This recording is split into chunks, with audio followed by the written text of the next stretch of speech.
დროებით ოკუპირებული სამხრეთ ოსეთის დე-ფაქტო პრეზიდენტმა ალან გაგლოევმა უფლებამოსილების მოხსნის და რუსეთის პრეზიდენტის ადმინისტრაციაში სამუშაოდ გადასვლის შესახებ განაცხადა.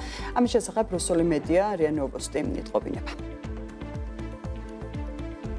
გუშინ შეხვედრა მქონდა რუსეთის ფედერაციის პრეზიდენტ ვლადიმერ პუტინთან, რომელმაც შემომთავაზა რუსეთის ფედერაციის პრეზიდენტის ადმინისტრაციაში მის მრჩევლად გადასვლა. რათა ხელი შეუწყო ჩვენ მიერ ხელმოწერილი შეთანხმების რეალიზაციას და სამხრეთ ოსეთთან ურთიერთობების გაუმჯობესებას. მედიის ცნობით, განკარგულებას გაგლოევის მრჩევლად დანიშვნის შესახებ პუტინმა ხელი უკვე მოაწერა და სამხრეთ ოსეთის დე-ფაქტო პრეზიდენტის მოვალეობას კი დროებით ეგრეთ წოდებული მთავრობის თავმჯდომარე მარატ კამბოლოვი შეასრულებს. კიდევ ერთი ამბავი რუსეთის ფედერაციიდან და აქამდე უკვე ბევრჯერ თქმულით, საუბარი არის საწვავის დეფიციტსა და ბენზინის ფასების ზრდაზე, რომლის მიზეზადაც უკრაინული იერიშის გავლენას ასახელებენ.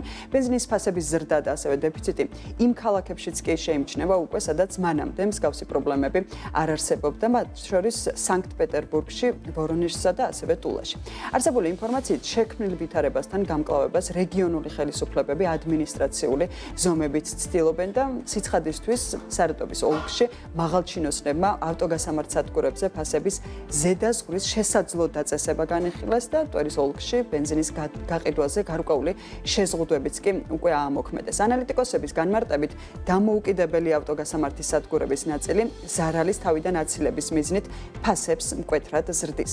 რაც შეეხება უკვე რუსეთში უკრაინის მხრიდან სარაკეტო საფრთხეს, გუშინდელი მონაცემებით და ასევე რუსეთის საგანგებო სიტუაციების პრევენციისა და აღმოფხვრის ერთიანი სახელმწიფო სისტემის მიერ გამოქვეყნებული განცხადებით, ქვეყნის 15 რეგიონში გამოცხადებული არის სარაკეტო საფრთხე და ასევე დროებითი შეზღუდვები არის დაწესებული სხვადასხვა აეროპორტებშიც. სარაკეტო საფრთხის რეჟიმი გამოცხადებული არის მოსკოვშიც და მოსახლეობას ურჩევენ, რომ თავი შეაფარონ შენობებს ან ავტოსადგომებს.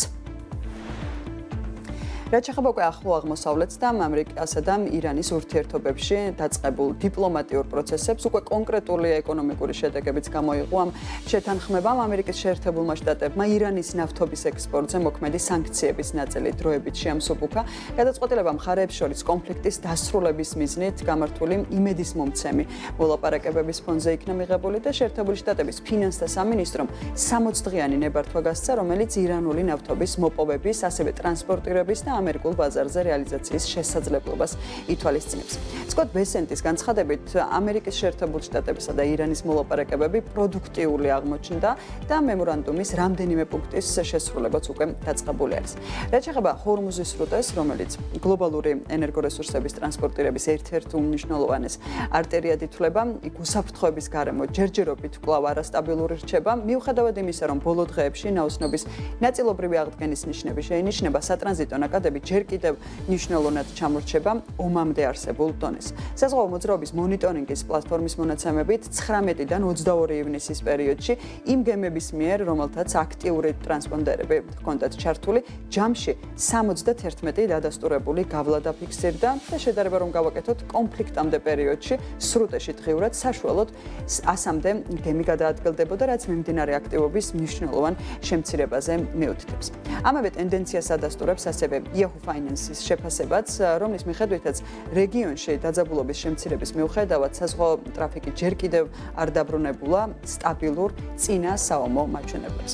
საზღვაო ტრაფიკის ნაწილობრივი აღდგენის და ასევე რეგიონში დაძაბულობის შემცირების ფონზე მსოფლიო ბაზრებზე უკვე შეინიშნება ფასების კლება და ამ ტენდენციის ერთ-ერთი გამოხატულება და განმსაზღვრელი საავიაციო საწვავის გაიაფება არის საჰაერო ტრანსპორტის საერთაშორისო ასოციაციის მონაცემებით მიმდინარე კვირაში საწვავის საშუალო ფასი ბარელზე $119-მდე შემცირდა და ეს მაჩვენებელი კვირილს ჭრილში რომ გადავიანგარიშოთ 14%-იან კლებას ნიშნავს, ხოლო თვიურად უკვე 24%-იან კლებაში არის.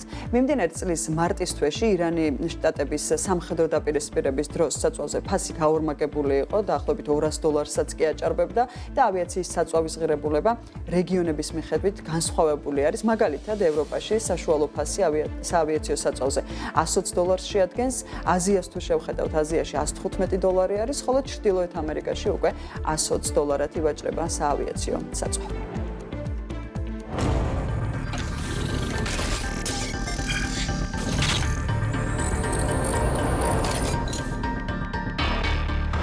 ჩვენ საქართველოდან ვართ.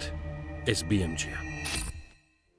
მსოფლიო ავიაციაში კიდევ ერთი მნიშვნელოვანი სიახლე დადასტურდა. ავიაკომპანია Qantas Airways-მა ოფიციალურად განაცხადა, რომ სიდნეი-ლონდონის მიმართულება Project Sunrise-ის პირველი მარშრუტი იქნება და მსოფლიოში ყველაზე ხანგრძლივი პირდაპირი სამგზავრო ფრენა, რომელიც 2027 წლის ოქტომბერში ჩაეშვება.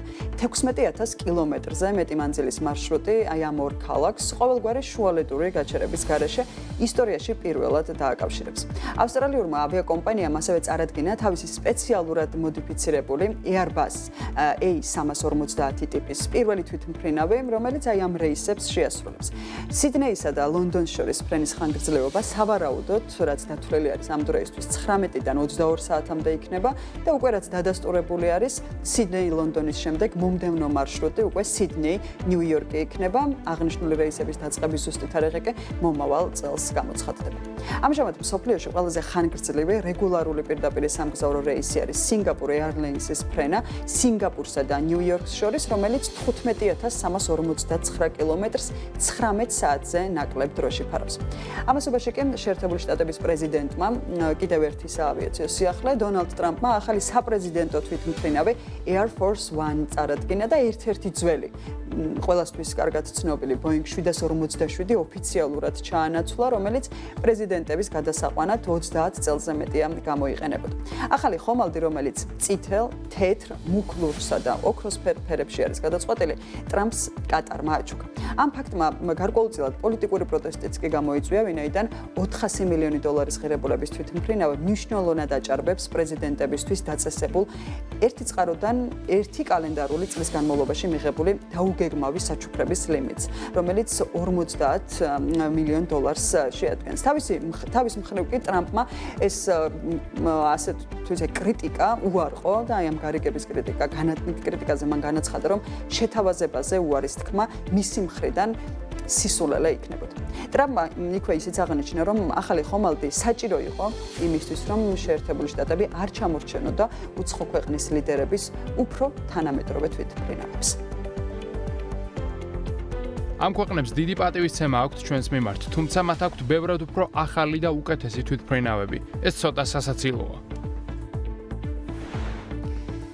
ისე ტრამპის და თეთრი სახლის გახსენებაზე UFC Freedom 250-ის ღონისძიებაზე გამოყენებული წითელი კუთხის სკამი, რომელზეც ილია თოფურია იჯდა, აუქციონზე გაიყიდება.